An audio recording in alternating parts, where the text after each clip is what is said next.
ছাদ বাগানে এত বড় গাছ রেখে কী লাভ, যদি ফুল না ফুটে?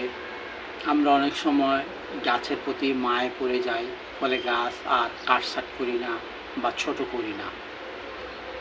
আমাদের প্রয়োজন পড়ে প্রতি বছরেই গাছকে কেটে ছোট রাখার জন্য, বিশেষ করে ছাদ বাগানে যারা ছাদে, টবে, ড্রামে গাছ করে থাকি তাদের জন্য ছাদ বাগানে প্রতি বছর এই গাছকে কেটে ছোট রাখতে হয়, অনেকটা বনসাই আকার ধারণ করাতে হয়।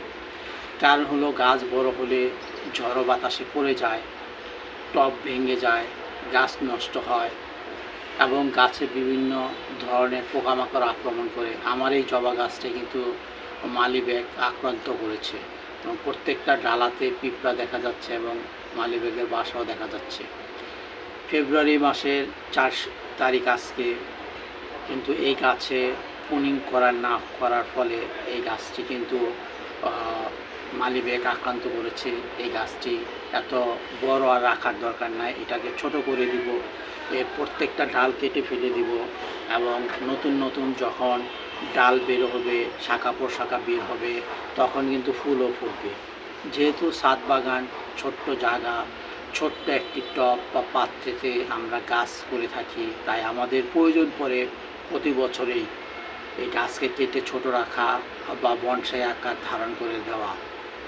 এই গাছটি বড় হয়ে গেছে, তাই আমি চিন্তা করলাম যে এখান থেকে কেটে দিব।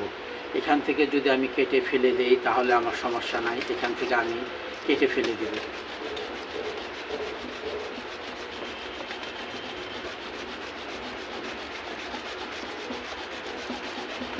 আমি আমার গাছকে প্রতি বছর এভাবে কেটে ছোট আকার রাখি, যাতে গাছগুলো দেখতে ভালো হয় এবং গাছে কোনো রকম পোকামাকড় আক্রমণ না করে। সেজন্য আমি আমার গাছগুলোকে কেটে ছোট করে রেখে দিই।